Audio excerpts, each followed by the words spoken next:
good afternoon, good evening. Squeeze the Day Saturday. Squeeze the Day Saturday is a segment where I can answer questions and oftentimes go more in depth on certain social media posts I've had through the week. So today I'm very happy to get started. What we're going to talk about is dating. And I have received a question from one of you, and I just want to say thank you so much. I'm going to read some of that question, but I really appreciate you writing this because I actually had this discussion quite a few times the day that you sent this question to me. It says, "Hello, I found your channel today and am appreciating all your videos. So far, I'm getting through them slowly because I have a 3-month-old. Your videos are very reassuring. We will land on our feet and I need to stay sharp about my money." I believe that's so true. We create. We're women. We can do this. I'm wondering if you have advice about eventually dating, if you had any partners. Yes, I do have advice about dating. I'm terrified of ever dating anyone from my life or who knows I'm a mother. I do not want my daughter to be a target of pedophiles. My ex really showed me you never know who somebody is deep down. I've already made a commitment with myself not to consider a partner until my daughter can communicate. Not my most pressing issue, but being my child's only protector in general is a role I need to succeed in. Again, thank you for your videos. Thank you.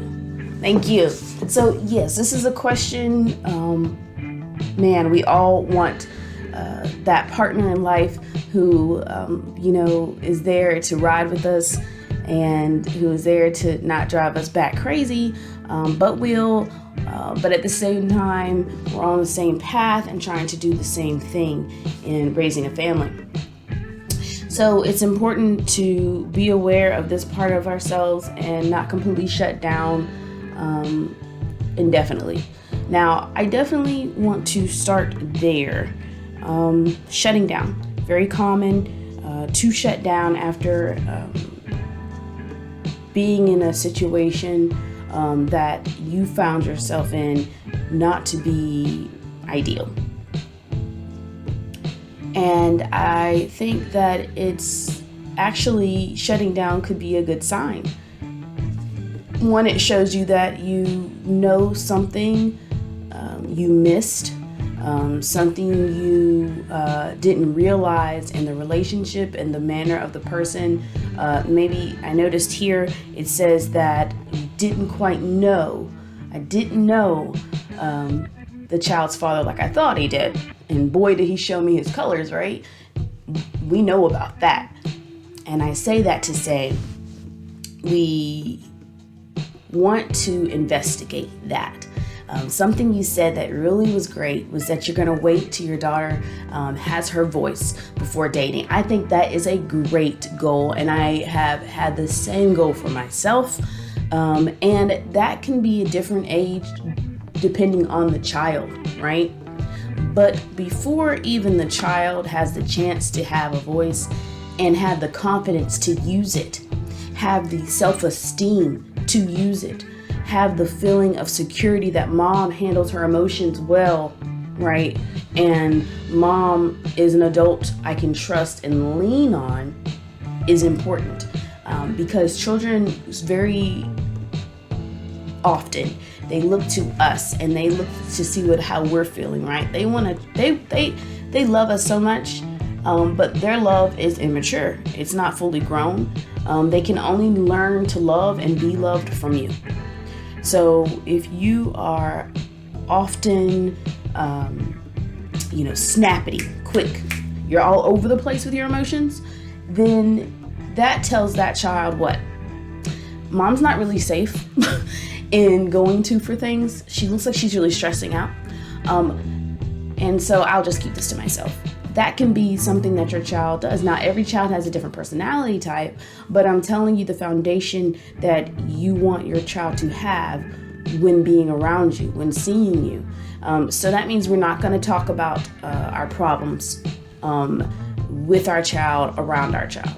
Now, does that mean that we won't have a cry or say, Mommy needs to do a little, Mommy's sad right now, I'm going to go cry, and then I'm going to feel better, and then I'll come back out and talk to you, or something of that nature? That's good, because we want to show them how to handle their own emotions and not to trap it inside, because we know how people act when they say something's fine, but it's really not, and you can feel the energy's bad. That's the same thing for our child. They can feel that too, even no matter how great of actresses we are, right? So it's important to make sure that your child knows that they can lean on you. And the only way to do that is to be able to lean on you yourself, okay? Be able to lean on you yourself before eventually dating, right? When it comes to being afraid of your child, don't want you to be around the wrong people with your child. Don't want to choose the wrong people to be around with your child. And not wanting to choose the same mate you just left. It's very important to be able to then look through your history and see, why did I allow myself to get in a relationship with this person? What are the attributes I liked? What are the attributes I dislike? What were the attributes I let slide? Because oftentimes that is something really concerning. We start dating middle school, high school, college, and we just play around with it. And dating isn't something to play around with. We're dating for a purpose. If you don't date for purpose, just like if you don't stand up for something, you'll fall for anything. The same thing for dating. If you don't have a reason for your dating to be something significant, such as marriage, yes, you put yourself and your child out there to be played with, to be toyed with, to be emotionally damaged. And so definitely understand why you're dating. But to do that, all of that first starts with going back in our history and seeing what things we picked up along the way that allowed us to feel like we would accept this person's behavior here before it got overwhelming, before it became like, who are you? Because oftentimes we think that the person has completely changed and show us their colors, when really there were little signs that we missed along the way usually, because as in any human, we don't show our full selves immediately, right? All of us put our best foot forward and try to show the person our best selves. But little things slip out of our coattails here and there to show you, keep an eye on that right there. You see how we did that? I don't know. That seems familiar to me. I recall some, I don't like how he did that right there. That reminds me of something. What does that remind me of? Who did that when I was younger or whatever? So it's really important to be able to look back in your history and figure out what role you played, okay? What role you played. Because if you cannot look at your mistakes in your past relationships, then you will create even worse relationships in the future. And this is why I say this. Most likely. There's always an exception to the rule. But most likely, if you cannot look at your past history in relationships and take ownership of the things you allowed, the things that you partook in, the things that you let pass under the radar because you've seen it for your mom take it, or you saw your dad give it, or you feel like you don't deserve much else, we've got to fix that first. Those are the things you work on. Therapy, counseling, amazing. Life coaches, amazing. You need someone to be able to talk you through, and that can be very helpful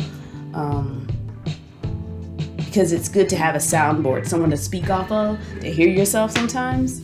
That's why I say in one of my videos, I said, speaking to a brick wall has its place. That's when you're trying to just hear yourself out loud and correct things, recorrect your thinking. So, very important to be able to get to know your own mistakes and what you did, and then recreate those and say, okay, so that's how I was thinking. That's why I did that. But this is what I want to believe. How do I get there? And figuring that out, that's something to do first before considering dating. just remember, moms, that your child is looking to you for an example of a woman and how she carries herself and what's expected from her and what she should be doing and what she should expect. So that's something to really be working on yourself. In a marital relationship, it's really a series of respect and love. And those are not just feelings, those are not just words. Those are practices that takes action. Respect for a man is super important, no matter what man it is. The way we want love and affection, they want respect. And oftentimes that looks like being able to listen to them, hear what they're looking for, and help them along the way in finding that, even when you think there's a better way to do that. Once you mention your better way, and he doesn't care to hear it or just doesn't get it that time, go ahead and try to do it his way so he can see what works and honestly try to make it work for him, right? Helping him the best way he sees fit can make him feel like respect, because I needed that definition. I didn't really understand what that meant. But before you can give that to him, that respect, you have to do that for yourself. You have to see what you need and how you need it done for yourself. So first you have to do that so that you can pass that information along to the child, and then you could eventually date. But without knowing yourself, you won't be able to set up proper boundaries, and no proper boundaries or red flags as well that will come when you start dating. So start working on your boundaries, but before you can work on your boundaries, you have to know yourself so that then you know where to draw the boundaries around. So you want to start working on yourself. If you can figure out how to get into therapy or anything like that, that would assist you in getting to know yourself. Yes. That's what I will say. That's the main thing with eventually dating as a single mom. You have to get to know yourself, because a lot of times we say we're lonely or things like that, and that's usually a sign that we need to deal with something. We're not being heard and we're not being seen, and oftentimes we think someone else can do that for us, and they can't. That's way too much power for them to have. So get to know yourself, and that will assist you in being more aware of any red flags when it comes into dating and protecting your children and choosing the right one. Also, not playing with yourself, not dating for fun.